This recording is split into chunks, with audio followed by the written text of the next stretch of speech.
Man, I was in Texas for a couple days last week, right? Mm-hmm. And beautiful. 60s, low 70s. I come back up to Kansas, and literally that night, Old Man Winter's like, "Did you have your fun? Did you have a good time?" Because it's all about to come crashing down right now. And it did. It did. Mm-hmm. But it didn't take long for the same thing to hit you. And what's crazy about it is it's been about exactly a year since that crippling winter storm took out power to millions of people, right?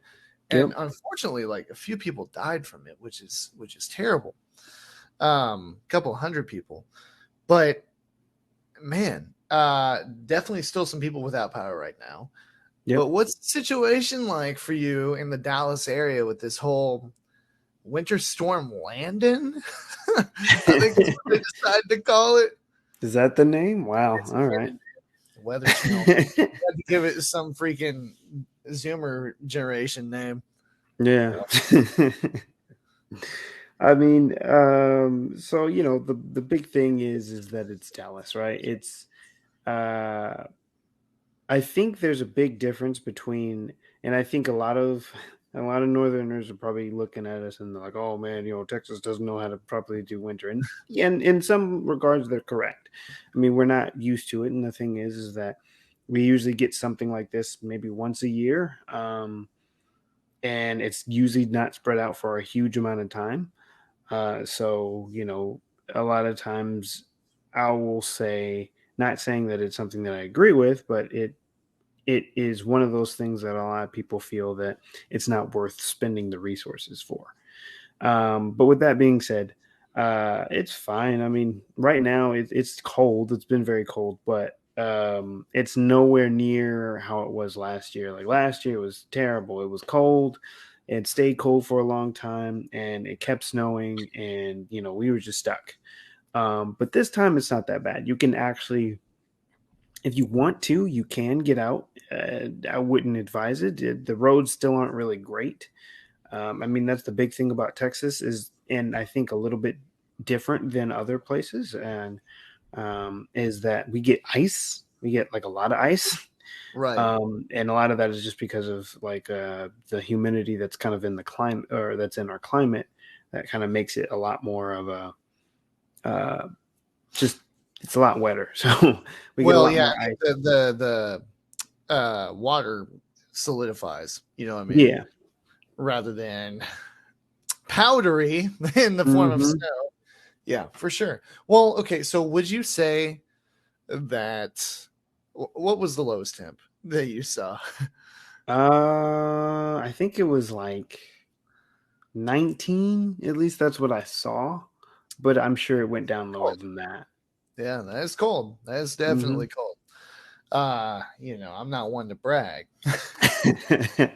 but the lowest we had, man, in Wichita, Kansas, 8 degrees is what I saw. And the wind Oof. chill was -3. Negative Oh three. gosh, I could That's not do dangerous that. right there. That is dangerous levels of wind right there. And Hmm. man, I'm not gonna lie, I could feel it. I could feel it in here, and I was like, "Yeah, I'm not going anywhere today. I'm just not." Did you guys have to cancel school down there? Yeah, yeah, yeah. Okay. School was canceled. I mean, um, flights were canceled. Uh, we had two flights that got canceled for us, so we kind of got stuck. But yeah, school's canceled, flights canceled. So yeah, a lot of kids were at home with their parents. I don't know why I wasn't thinking about that. Hmm. We'll come back to that in a second. What was interesting was school was canceled for 3 days in a row up here: Wednesday, Thursday, Friday. Hmm. Uh, and Wednesday, we got 6 inches of snow in the Wichita area. Okay. That's the most I've ever seen since I've lived here. But Mm. what was interesting about it was by today, for sure, the roads were fine. Still a little icy, but definitely drivable. Yeah. And they still canceled school. And I found that Mm. really interesting. So this is something, we're only in our late 20s, but this is something we can definitely say, like, back in my day, they didn't do it like that. Yeah. canceling school because of cold temperatures, right? Mm-hmm. They didn't do that when we were growing up. Mm-hmm. When we were little, I should definitely say, because that's what's going on. They don't want kids waiting out at the bus stop because apparently their parents don't give a crap. They will leave them outside. They don't want their kids waiting out the bus stop and getting frozen solid, um, waiting for the bus. And that's the reason that they cancel schools, mostly because of that. Mm. It's not even so much the road conditions. They will be more likely to cancel school because of the cold than they will because of the snow or ice. Really. Mm. Yeah. I'll say that might be for Kansas, but I say like for Texas, since since we don't get as low, they usually don't cancel it because of temperatures. It's more of because of um, road conditions. Yeah. Because if the bus can't make it, then they can't make it, and Sure. then trying to hope and rely on the parents is also not great. So yeah, they usually cancel it that way. Yeah. I feel that. No, man. Mm-hmm. My other question was, you were supposed to be out of town this weekend, weren't you? Mm-hmm. So what happened with that? Yeah, so we kind of had a feeling that it was going to get canceled. So yeah, we were supposed to fly out on Thursday, but then the flight got canceled. We were going to fly out early Thursday, so that was kind of already up in the air. So it got canceled on Wednesday night. We got rebooked for Friday morning. So I guess today, right? Yeah. And just conditions never got better, or at least to a point to where we'd be able to fly again or fly out Yeah. or whatever. So that got canceled as well. So pretty much Gotcha. canceled our trip. Man, I feel like a terrible friend because I didn't even remember that you were going on a trip until literally I saw your face. I was like, man, he's not supposed to be here right now. It has me wondering what you were thinking when I sent you these topics earlier today. How do you know I was still here? but, but but yeah, no, that it's got a widespread impact. And the other thing that has an impact on is supplies. And we're Yeah. already been going through a supply chain issue for about a year now, really. At least a dire one. And if you remember, this is the exciting thing about this episode of the podcast. We are kicking off a new season, season 4, and everything is different. Mm-hmm. Actually, most of the things are the same, but a key difference is every topic from here on out that we discuss will be submitted by you, the listener, the viewer, wherever you're watching, wherever you're listening to us. We want you to leave a rating review, leave a comment, email us at theketchupcast@gmail.com. That's theketchupcast@gmail.com. Let us know what's been trending in your world, right? What's been on your mind? Those Mm-hmm. things that keep coming up in conversation for you throughout the week, or keep being on your mind for you throughout the week, right?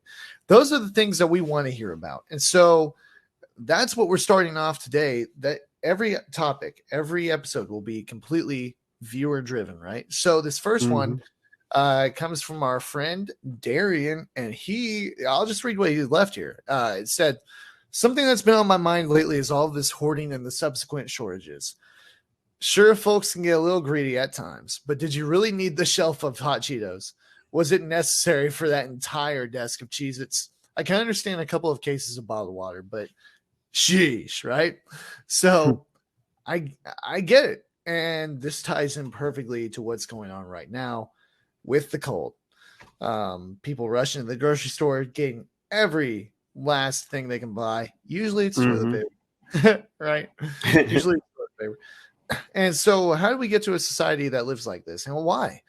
It makes a little bit more sense now that we don't have a surplus of everything like we used to, but it still doesn't make sense. Let's be honest. So, Yeah.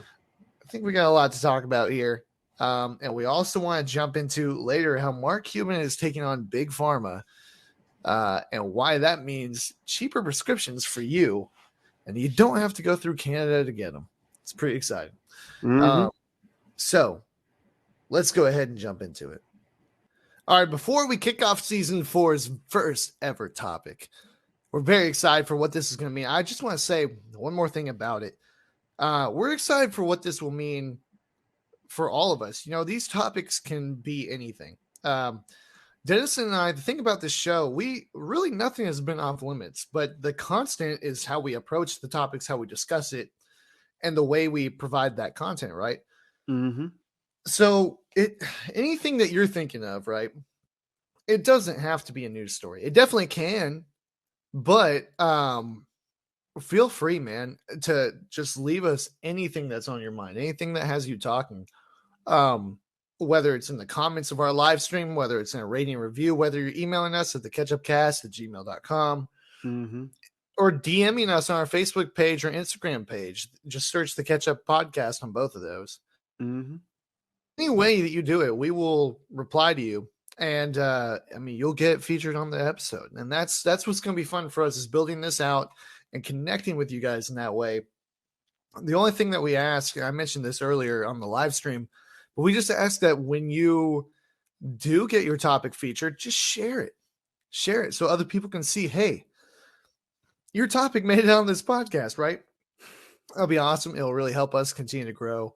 And we appreciate it, honestly. So, Yeah. with that said, the other ways to support this show are by jumping on the live stream, facebook.com/the Catchupcast, or go to our website. If you want to support us monetarily, it's nosignalrocks.com. There's a drop down Mm-hmm. menu with the Catchup Podcast on there. You can listen to all of our episodes, all of our videos, but you can also buy merch and apparel. The money goes to us, not all of the money, because we do have to pay for it to go to you. Um, but we do make a profit off of it. I'm wearing one of our good, clean t-shirts right now. My personal favorite, the Let's Go Ahead and Get Into It t-shirt. Mm-hmm. But we got a whole bunch of others. We got We'll Catch Up With You Next Time. What else we got, man? We got a good, clean Catchup logo. Yeah, We man. got the We got hoodies, we got beanies, we got iPhone cases. Man, we got it everything. all. We We got do. hats. We got the Catchup broadcast hoodie. I Mm-hmm. love that one. That's a personal favorite for me.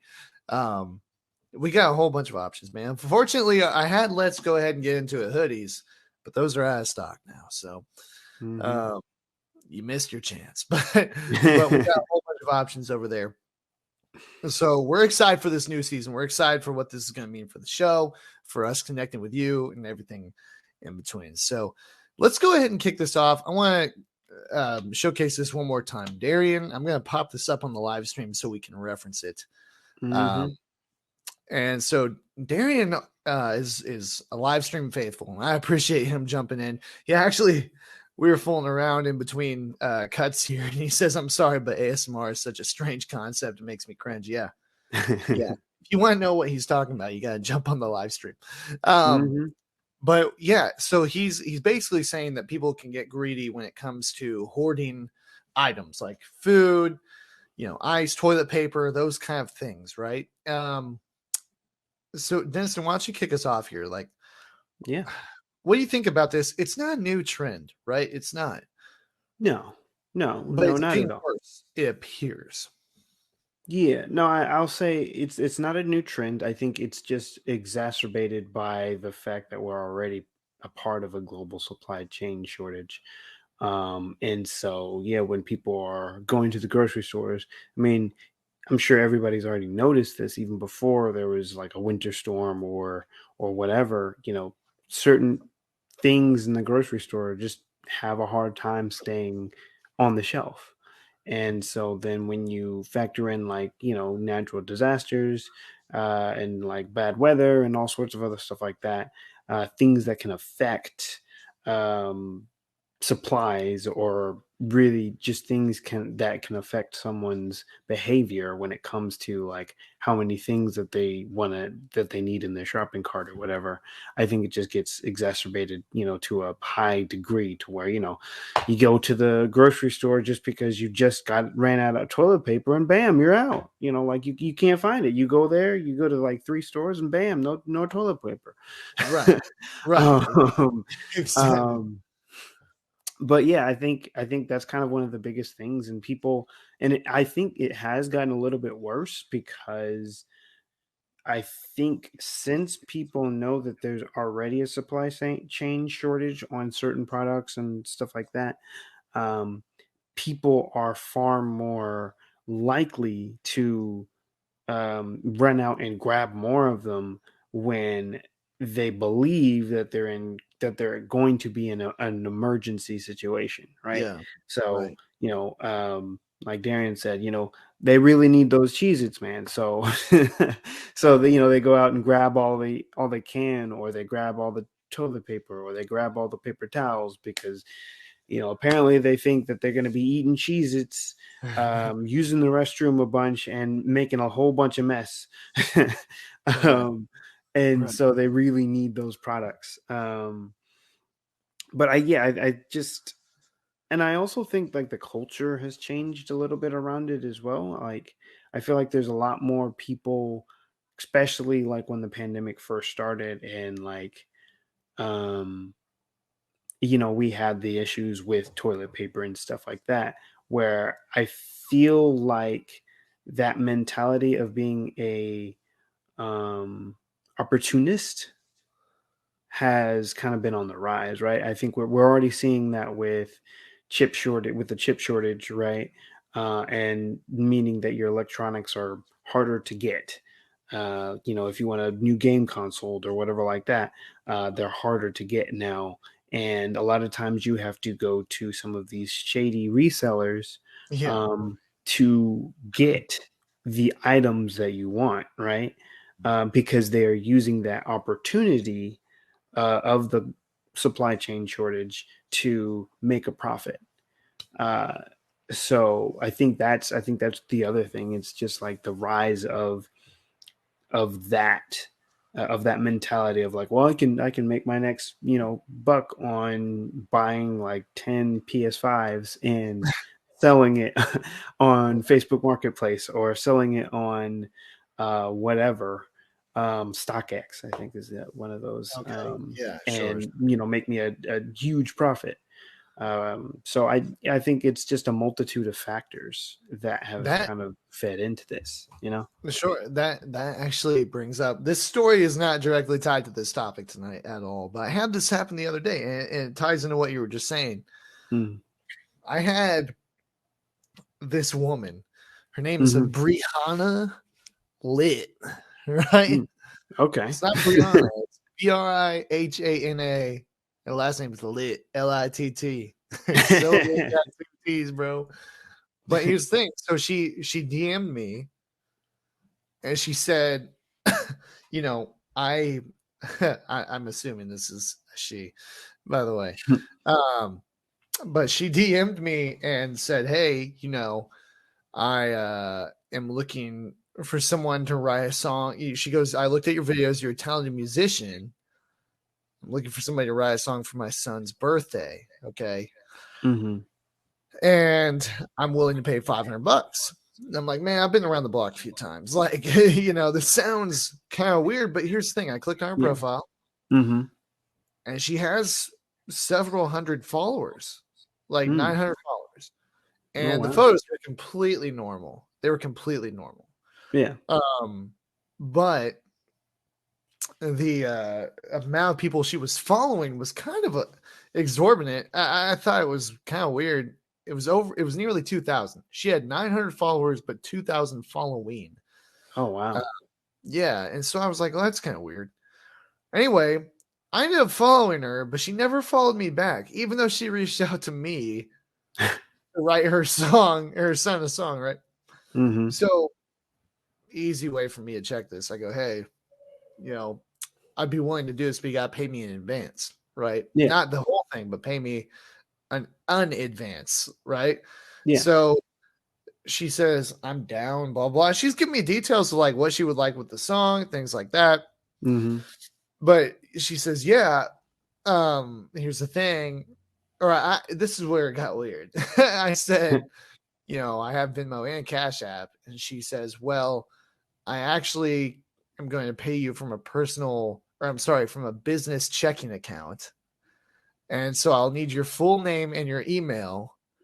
And so I can email it to you and you can deposit via your mobile banking app. Interesting. Yeah. And that's where I stopped replying, right? Yeah, exactly. That's where I stopped replying. I think that, man, this chick could be a totally normal person, but may have gotten hacked, Yeah, exactly.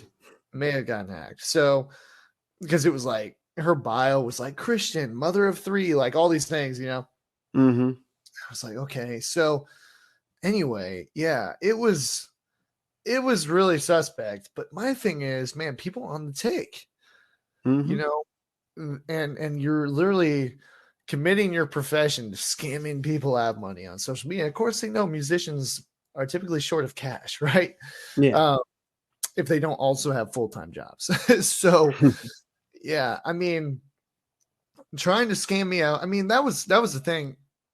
I was thinking, why would you pay me with a business account Mm-hmm. for your son?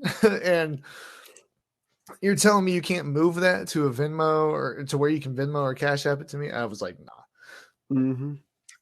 And not only that, but I looked back at when her first message came in. It was 4 a.m. I was like, what mother of three is up at 4 a.m, dude? Yeah, that's true. Well, I don't know, man. If they're infants, Well, but they're not.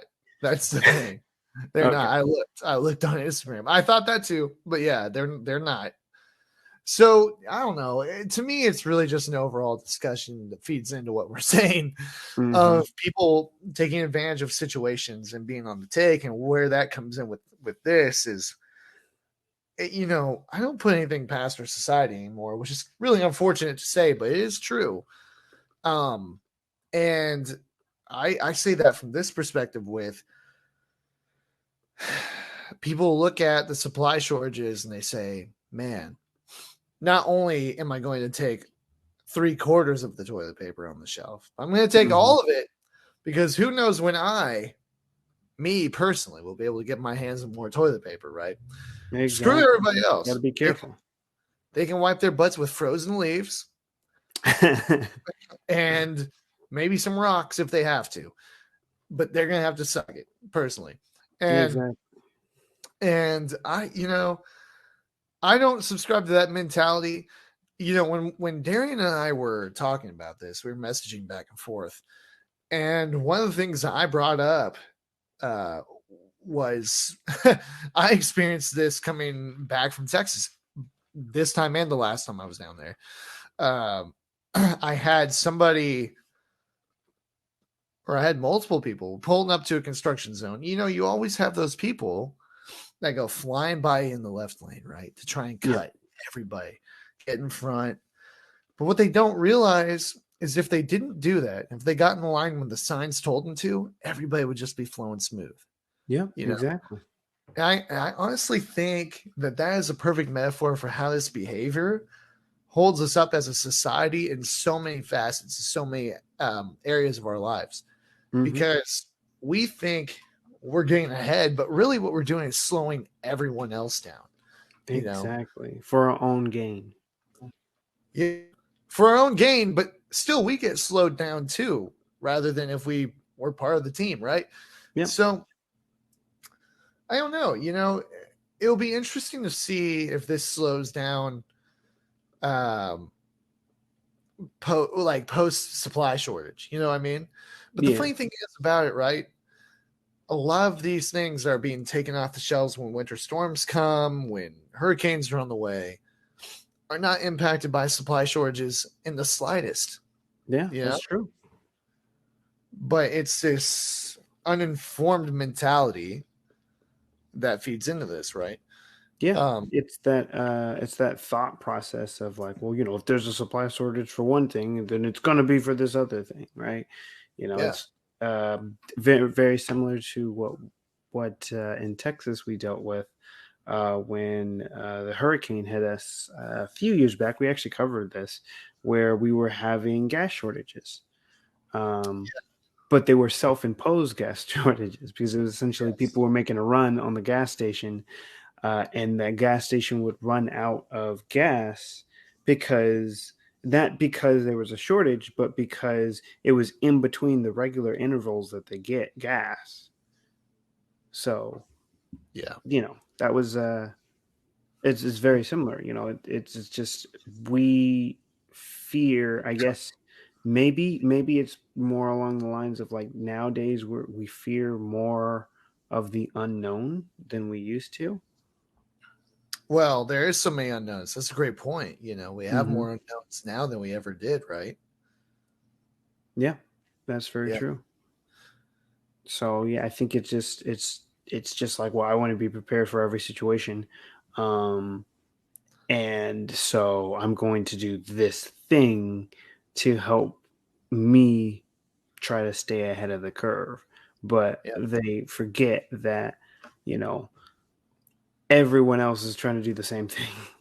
Right. Or when you, not everyone else, but when you have a lot of other people who are also doing the same thing, it creates issues. And so I think sometimes, and I don't know for sure, but I think in sometimes we get in our own way just trying to, um I don't know, in some ways, like, get out of our own way. Like we get Sure. in our own way getting, yeah.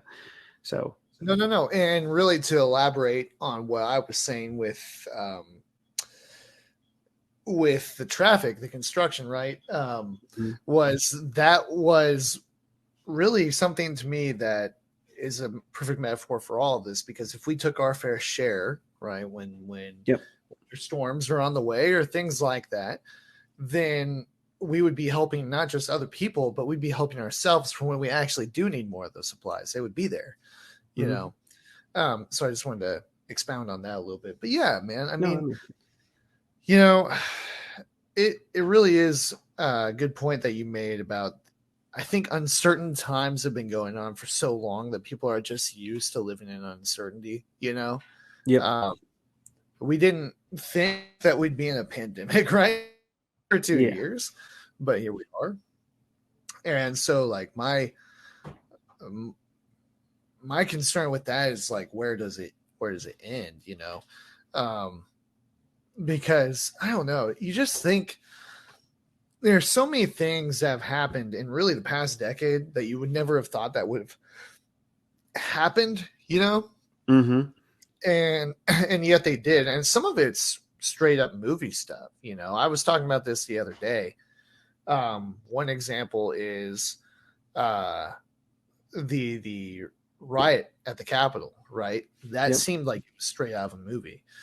Um, I think, I mean, election night 2016, no matter what side of that you fall on, I mean, that was like straight out of a movie. Who thought Donald Trump would get elected? Even the people Mhm. that voted for him, there's no way they truly expected that was going to happen, right? Mhm. Uh, and so, yeah, there's just been a lot of those things. And I think it leaves a lot of uncertainty. And, a lot of people are like me in that they like to feel like they have a grasp on what's going on in the world, right? Yeah. Um, and so I think it does lead to more of a, when you don't feel like you have that, I think it leads to more of a desperation type of living, right? A desperation Yeah. approach to life.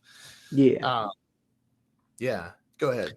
Well, I was just gonna say, like, I think you're right. Like it when you don't have that solid ground, which I kind of feel like we all haven't had for the past 2 years, which is Yeah, still strange to think about. Um, that it becomes really hard. You kind of get into that mentality of fight or flight, and you're always in that fight mode or something like that.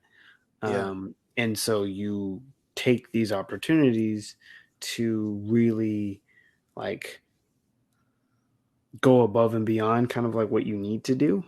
Sure. When it comes to like how things are properly or supposed to work and stuff. And so I think that's Yeah. kind of another thing that gets us into it. Like, um, but I think going back to what you were saying, like, thought processes on like when all of this is going to end.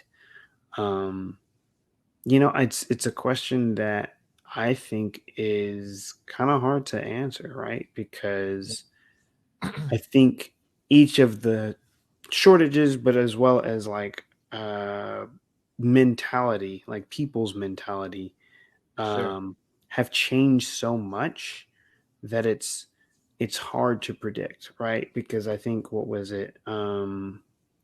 I remember when the chip shortage first started, a lot of people were saying like, oh, well, it'll last till like 2020 or whatever, and then we'll be done. Right. But It now, still has a major impact. exactly, yeah. Now it's still a big impact. We haven't really seen the light at the end of the tunnel, right? Of Sure. course, there are things that are getting closer to that, but we're still not there yet. And then now they're saying like, oh, it'll be somewhere in 2023 or something like that. Yeah, Um, that would be nice, but I don't know about that. I mean, Ford yeah. had to kill production of the Maverick because they couldn't get enough chips for it, and they just Hmm. unveiled that vehicle, right? Yep. And we're doing this. I know this is a totally different tangent, but we're doing all this transition to electric vehicles. And don't get me wrong, the vehicles that are being made and have been past decade plus already required these chips. Hmm. But this is a time where there's a lot of R&D going on um, in these companies, and they need to be able to supply these new vehicles and these tests that they're doing with the proper chips and everything. Yep. uh, yeah, I ordered the laptop that we're doing this running this live stream from, Hmm. and because of the chip shortage, it told me it was going to be here in 4.5 months. Now it It's showed up crazy. in 1 month. It did show up in 1 month, but still, that's something. And we got to a point where we take this for granted, right? But like Yeah. this would have come from China in 3 to 5 days. That's crazy. That's insane, right? Yeah. It is. It is. But to be honest, something of this magnitude, and this is because of when I grew up. Like we grew up at an interesting time where half of our youth was in the old way of doing things, and half of our youth is in the new way of doing things, right? Yeah. And so honestly, you order something, it wasn't uncommon to, if you ordered a computer, right, take 2 weeks to get it, 2 to 3 Yeah. weeks. That's normal. You had to plan. Exactly. you know, you had to plan. You couldn't just do 2 hour delivery on Amazon Prime or something like that. Um, Exactly. but I think we take that for granted. So really, I didn't have a problem having to wait because I had a working laptop. I didn't have a problem having to wait a month to get this new one. Um, but we really have gotten to a point where I think we take all that stuff for granted. So then when we don't have access to it, to tie it all back into Darian's topic that he submitted, when we can't get our hands on what we want, instant gratification, man. Hmm. Oh man, they talked about this all the time when we were like in high school and in college, Yep. talking about how we're the generation of instant gratification. I was like, nah, man, you're crazy. We live life just like the rest of you. But they're right now. Now, absolutely. But here's the thing. It's not just our generation. It's all of America is like that, Yep. right? Exactly. No matter We're what age used you to are. that standard of living. Yeah. And Amazon is a large reason of that, to be Yep. honest. But their prime prices keep going up. Now it's going to be $140 a month. Um, and I don't think they have a problem doing that because they know good and well that people are sharing their prime accounts. I split it with my mom. Hmm. But at what point do I decide to stop doing that? It's getting pretty pricey. Although you think about it, you get free delivery, all these things. If I pay $70 for my share, man, and the amount of things I order that are free delivery, that pays for itself pretty quick. But at Yeah. what point does it not pay for itself? You know what I mean? Yeah, That's no, for you're right. yeah. Yeah, So it's a hard, um, yeah, it's a hard balancing act that we're in currently. yeah, definitely. Well, I got a story I wanted to share because you brought up, I believe you were mentioning Hurricane Harvey when you're talking about the gas Yeah, shortages. And I wanted to share this real quick. Um, I may have spoken about it on here before, but we were on a cruise. My family and I were on a cruise in late 2017. I think it was September. We had gone down to Cuba. It was, that weird 4-year period where we had the ability to do that. And so we were yeah. able to take advantage of it, which was incredible. Went to Cuba and we're coming back. I remember this so vividly. I asked my dad, is that what storms look like from the ocean when they roll up on land? Because I knew, there's a thing, we can't perceive it from our viewpoint when we're on land, Yeah. obviously. But there's an accumulation that happens much like a wave rolling up on the shore, with storm clouds that happen. Yep. And it was very wispy but still really dark from behind it. And I was like, is that what that looks like? No, that was Hurricane Harvey. That was Hurricane Harvey. It had spun up just between the Florida Keys and Cuba while we were in Cuba. And it was, my God, I have only experienced that amount of humidity a couple times in my life, but it was because of that. I had no idea. And Yeah, it did which is rain a little. insane.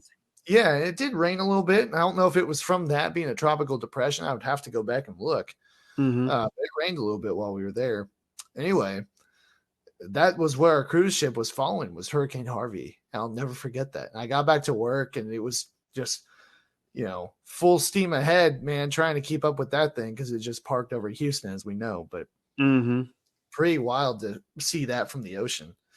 Um, anyway, I just had some pizza delivered. So let's get into our final topic here real quick. All right. um, and thank you again, Darien, for submitting that one. Again, wherever you're listening to, leave us a comment, DM us on Facebook or Instagram, email us at thecatchupcast@gmail.com. Let us know what's been trending, what's been on your mind, and we'll talk about it in an upcoming episode. Hmm. But we did want to mention, we're not normally going to do other topics as well, but this one really stuck out to both of us, I think. And that is that Mark Cuban is basically taking on big pharma with drug prices. So it's cost plus is what it's called. Okay. Hmm. And what an interesting opportunity. First of all, one of the best entrepreneurs in America. We know and love him because we're from Dallas and Yeah. he's the owner of the Mavs, right? Yeah. But what's interesting about this guy, and I guess really the entire staff of Shark Tank or cast of Shark Tank, Hmm. they're incredible business people. They really are. And so they're more than just TV personalities by far, right? They're all so good at what they do. And Mark Cuban, absolutely among the top of those. So this company charges customers the same price it costs to manufacture the drugs plus a 15% markup and pharmacist fee. Now that Yeah. is pretty common in any sort of sales that happen. 15% markup. Yeah. That's a normal way to do business, right? Delivers medications to every state except North Carolina. If I remember why, there's some weird thing with North Carolina with healthcare stuff. And Hmm. I can't quite remember that.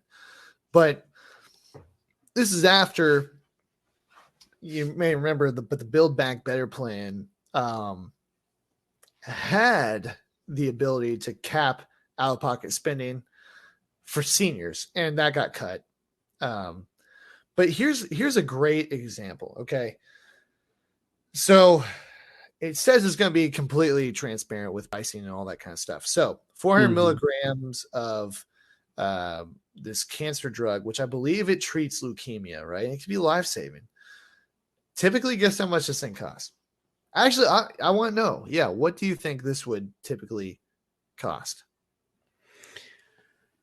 It's a That's the drug, hard it's part. a pill that fights leukemia. Yeah. I would knowing how things work and how our economy is, I would probably say somewhere around like $200, $300, something like that. Man, you would think that.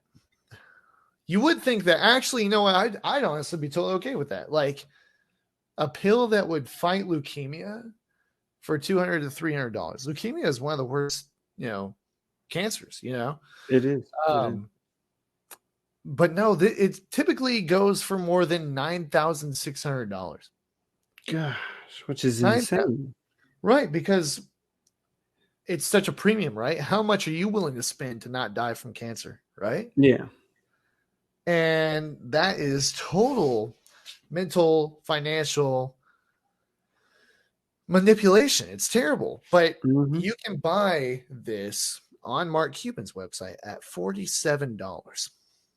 That's crazy. $47. Uh, he has more than 100 generic drugs on there. And the Hmm. company does not accept health insurance because if they do accept health insurance, then they have to go through the drug companies, which means Mm. I could go on there right now and buy that same cancer drug, right? Yeah. Um, that's incredible. That's how healthcare should be in my mind. What kind of impact do you think this is going to have?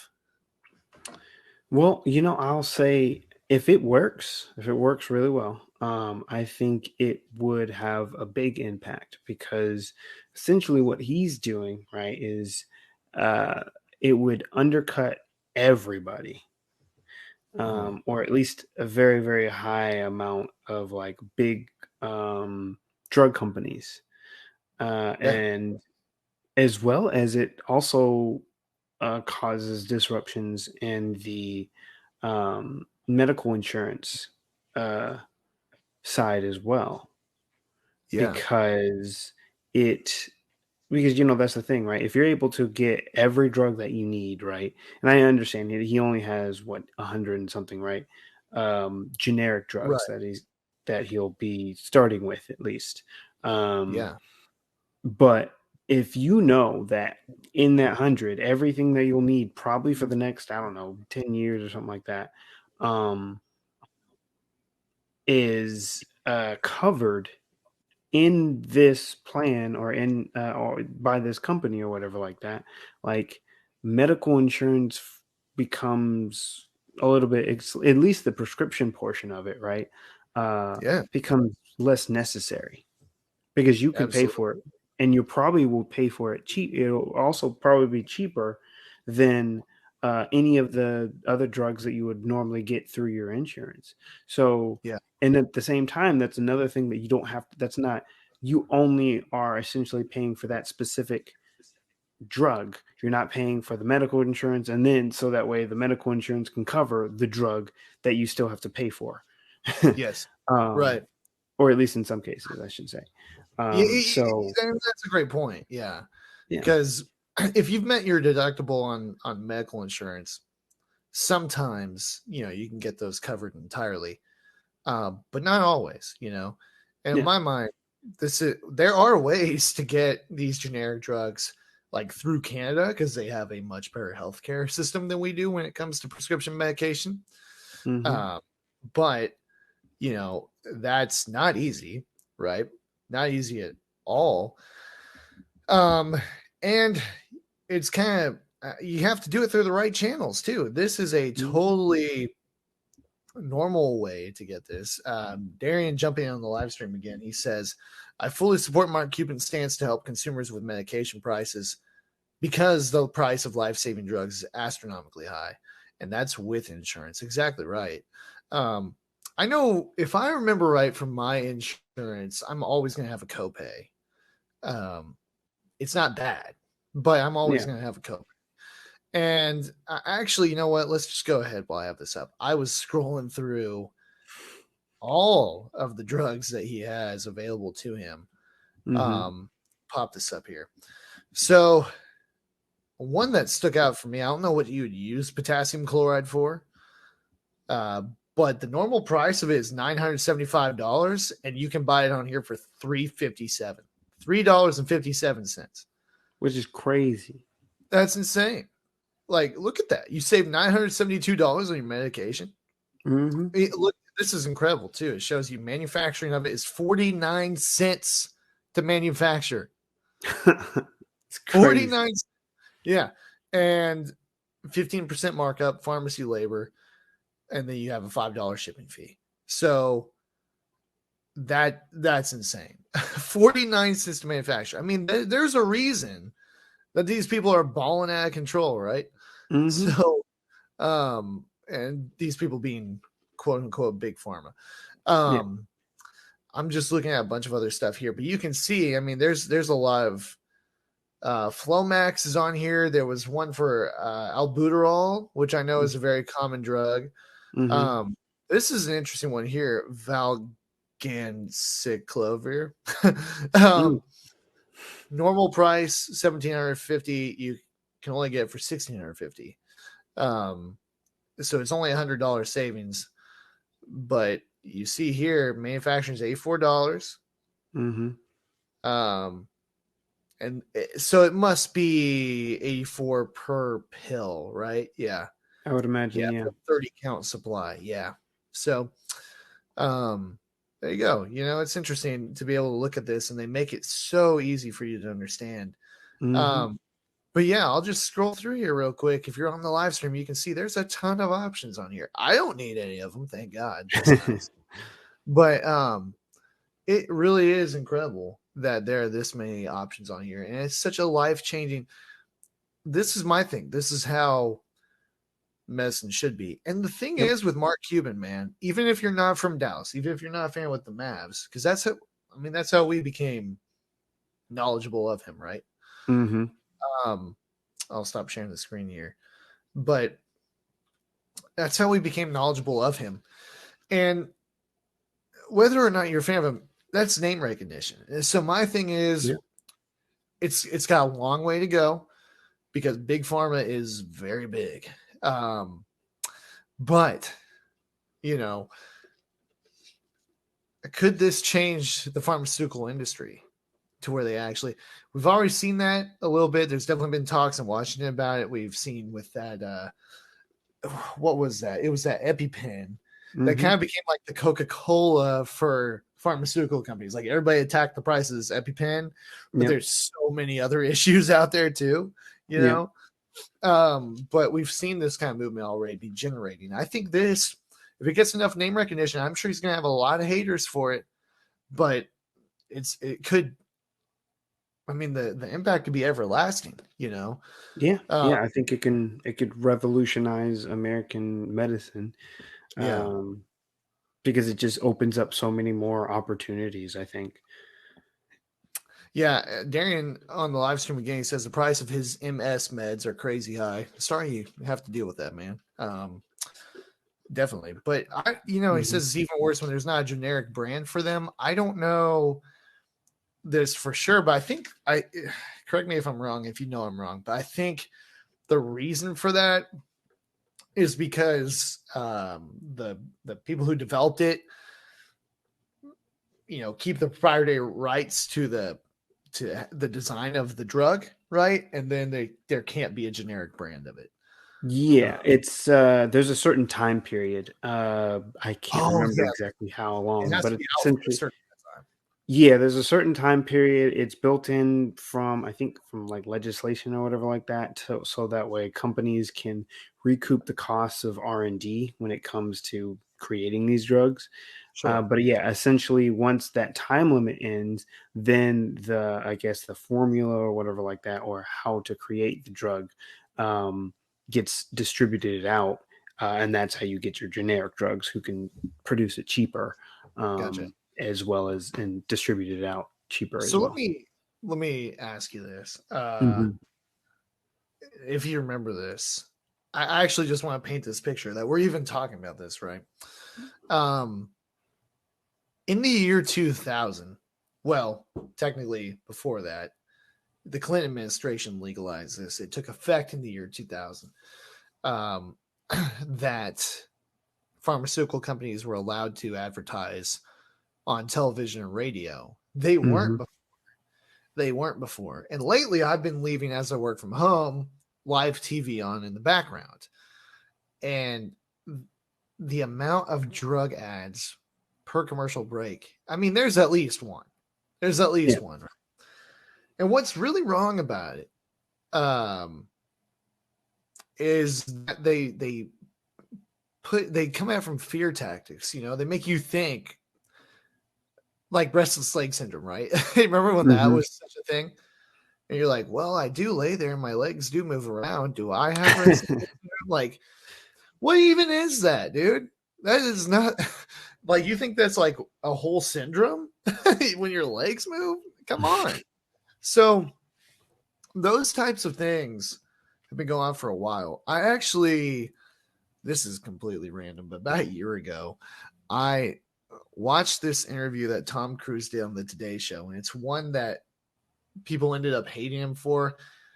I'm a big Tom Cruise fan, but when he did the media tour for War of the Worlds, that's really when he did all the stuff that people hate him for.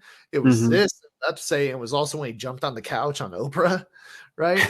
So I don't know if he was just like going through something or if he was on something, but Brooke Shields had come out and spoke about how antidepressants changed her life, you know, and she basically did a sweeping like suggestion that parents should recognize these signs early in their kids and put them on antidepressants, right? Mm-hmm. And he had said something in the media that basically trashed her for that. But then Matt Lauer, who, you know, well, which one had the longer career longevity? It was Tom Cruise. Matt Lauer, not a good guy, as we know, but Mm-hmm. he was interviewing Tom on the Today Show, and he's just coming at him left and right, attacking him. That wasn't even like an interview; he was attacking him. And you know, he said, "How if people find this works for their kids, how can you deny them that?" And he said because there are other ways to solve these issues, right? And what was interesting about it, and I realize I'm off on a bit of a tangent here, but what was interesting about it, what he said, was, you know, not necessarily don't take those pills. That's not what he was saying. That's how they're trying to make him look. Mm-hmm. But he was trying to say explore other options first, because rather than, it's kind of like the equivalent of, you know, just turning on video games and leaving the room, right? Or Yeah. something like that. You're not actually helping your kid develop, right? You're just giving them a pill. And he said, then we step into this brave new reality where everybody's taking something and they're not in their best judgment, their clearest mind, things like that. They're not making decisions or developing in a way that's true to them, you Mm. know. And absolutely, there are people that need to take medication, but I completely agree with what he was saying, you know. And we've only seen it more and more from there explode to the point where so many people are on drugs, and we've been talking about for a couple of years now the amount of people on opiates, right? Mm-hmm. It's a large amount. And this all comes from this fear factor of that the drug companies put into these ads, right? And then Yeah. they spike up the prices because it literally, it's, they call it drugs for a reason, not for this reason, but you know, you have your dealer, they get you hooked, they bump up the prices, you still got to take the medication. It's crazy. It's crazy. So anyway, kind of off on a tangent there, but I am passionate about this, you know. And yes, Tom Cruise in that interview did mention how Scientology helped him, and I by no means am saying that that's the answer either. But his concern with using drugs to correct a problem, I think, is very valid. So I'm Yeah. glad No. people, Exactly. yeah, I'm glad that people like Mark Cuban are making this more affordable for people, more accessible. And then also by offering the generic brands, you're not getting big brand names out there to where it's being shoved in your face all the time. So Yeah, no, I think if anything, all this, the big thing that this is doing is it's really empowering people to be able to take their medical, um, like essentially, they're able to take a lot of their um, medical ailments or whatever like that into their own hands in a much more affordable way, so that they're yeah, not at the mercy of of just the traditional system that many Americans face. Because I will say that's the other thing, right? This is very much an American problem. yeah, absolutely. Yeah, man. Well, I think it really is, and hopefully this will be the thing that turns the tide on that. Um, I think we had a good discussion on all this. Hmm. I thought it was a really good episode. Thank you again, Darien, for submitting your topic. And again, wherever you're listening, submit your topic or direct message us on Facebook, on Hmm. Instagram. Leave us an email at theketchupcast@gmail.com. Hmm. And Leave us a comment on a YouTube video, on our YouTube absolutely, video, or on our YouTube page. yeah, wherever you're listening, let us know what's been trending in your world and reach out to us. Get the conversation going, and we'll continue it on here. And yeah, if you want to support the show, the best way to do is leave us a rating and review no matter where you're listening. That always helps us. If you're on YouTube, give us the thumbs up. Hmm. Um, And subscribe on and YouTube. Thumbs subscribe. up and subscribe, please. So I got to vent on YouTube for just a quick second. They got Wait, out for dislikes. yeah. No, so we don't, or I should really say, our viewers aren't able to see the dislike counts on our videos, but we are. So, Right, which is cool. But mhm. I saw this really video on YouTube the other day where it was like how new bass players are going to be learning how to play bass now that dislikes are turned off, right? And it Mhm. was like this guy like gnawing on the strings, like biting them, and you know, because that's the thing when you're trying to learn stuff. How do you know if the facts that you're getting are complete trash? If you have no knowledge of anything, right? How do you know Mhm. that what you're learning is complete trash without that amount of dislikes? It's not like you're just trashing somebody. I think honestly, the dislike button on YouTube is the most useful form of something like that. You know, Yeah, I don't know, yeah. man. I I feel mean, like I'll say I can understand to an extent YouTube's thought process on it, right? It's yeah, sure. because there have been years.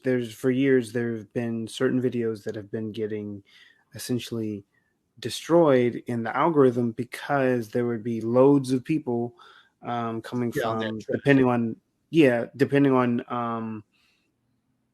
on whatever, whether it was just groups of people who just didn't like this creator, or they didn't like certain controversies that might surround that creator, but they would essentially go to their videos and just dislike bomb it, right? And then Yeah, it the video just is trashed at that point. So I do understand it, because as well as it kind of becomes the herd mentality. Sometimes people just like to dislike things if they see like a whole bunch of people are disliking it, so they'll jump on the back bandwagon and yeah, click definitely. dislike. So I do understand it, but I do think it is a very helpful metric, not just for creators, but for users as well. And I think they were Yeah, mainly only thinking about creators. they're mainly appealing to the entertainment creators for sure, rather than the actual like informative creators, Yeah.